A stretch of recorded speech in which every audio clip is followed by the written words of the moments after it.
that the National Assembly and the Senate completely ignored the law and did politics by hounding out the deputy president from office. Surprisingly, in Parliament and in Senate, the team that was after the removal of the deputy president was composed of seasoned lawyers who were suffering from legal amnesia. They forgot that after their drama, the next battlefield is at the High Court. A matter came up today at the High Court. Remember, the law provides that upon an impeachment, the president has 14 days to nominate. He nominated 3 hours after the impeachment. The Constitution provides that Parliament shall have 60 days to deal with this question. Parliament sat within 15 minutes and they gazetted that they have approved Professor Kindiki to be the deputy president nominee. A swearing-in ceremony was arranged at Uhuru Gardens the next day. And that's why I say, Mr. President, your legal team has failed you. You are finding yourself in a crisis created, masterminded by incompetent legal advisors surrounding the head of state. The law on the assumption of office of the deputy president is that upon the determination of this is the person to be appointed, that appointment must be done the next Tuesday after that determination.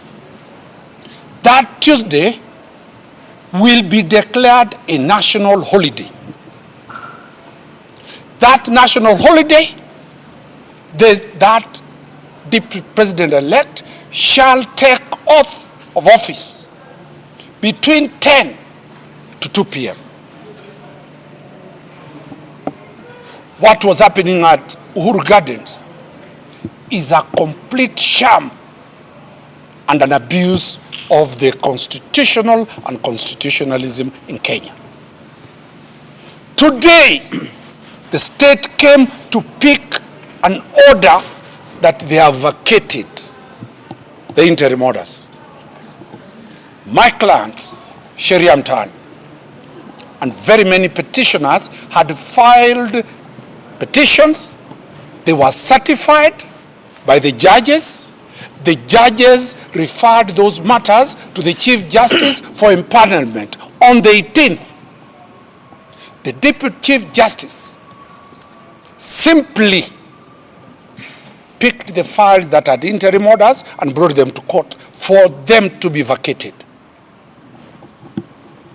That scheme goes deep into very serious questions of politics. What was the position of the judiciary, the DCJ, in the elections of 2017?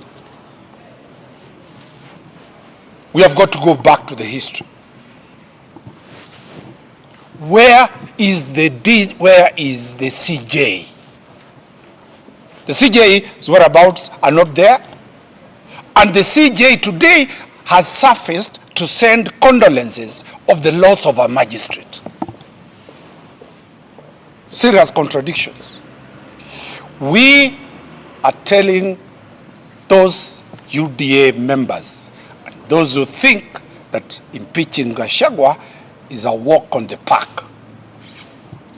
We are now in the arena where the Constitution and the law applies.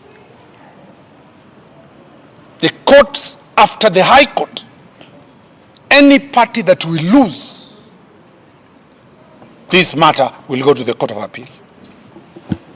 Any party that will lose this matter will go to the Supreme Court.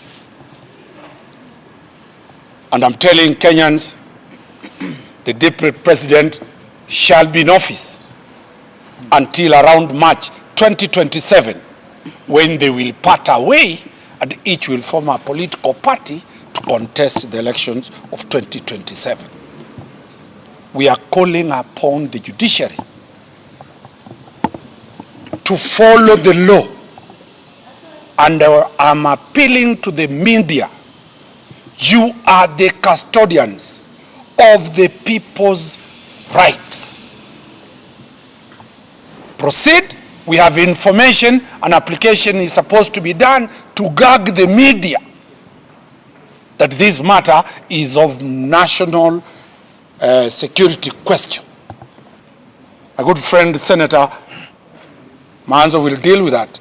We shall protect the freedom of the media to air everything. There is no national security question. We will be very ready, alert to defend Rigiji, and Rigiji, with his over 7 million votes, has a right that every Kenyan follows this matter to the end. Aluta continue, and we, as of now, we are aware the security organs have been removed from the Deputy Presidents, which is contemptuous of the court order. There is no constitutional crisis. There is no constitutional crisis. Anybody raising the question that this matter needs to be dealt with because it's a national constitutional crisis, where is IEBC?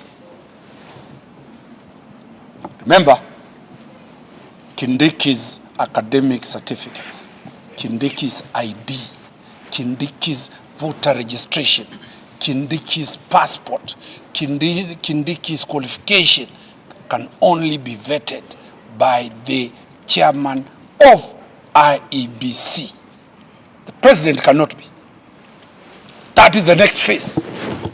The nominee that has been put across does not meet the constitutional and statutory requirement to be appointed a deputy president. That is the next phase. So that's what I'm saying, Mr. President, sack all those people around you and get people like Manzo to advise you the law properly. Thank you. I just want to make a very brief one. I want to say that whatever the National Assembly and Senate do is subject to the court. Some people are pretending that once we do a shambolic impeachment, then the courts have no business in it. The courts are seized of this matter. We want justice to prevail. And finally, the Deputy President, whether former or current, and currently the status quo remains, that is the Deputy President of the Republic of Kenya, then he's entitled to privileges, including security. Even for former Deputy President or for former Vice Presidents, those privileges are there, and his security is paramount. It should be returned with immediate effect. I thank you. There are ladies who came from Congo. Anybody else who wants to say something? I can say something. Say something. Say something. Ladies and gentlemen, mine will be very brief. And I want to say that today I've learned a lot, and there's a difference between being a law academia and practicing the law.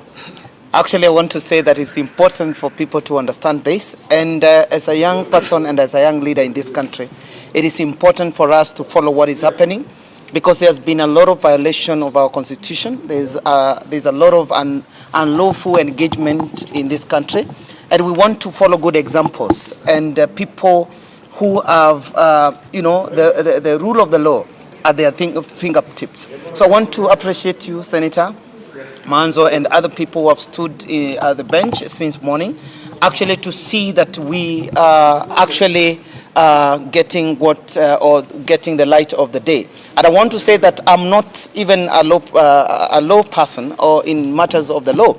But I know for a fact that not in the matters of academia that Professor Kithure Kindiki does not qualify, but in the matters of what is provided by our constitution, that he must, or whoever, been in a political party for more than actually 3 months before any nominee is nominated as the presidential candidate. So, ladies and gentlemen, the journey is very interesting. I'm really waiting to see what unfolds, but it is very unfair is citizens to actually see an individual or group of people running this country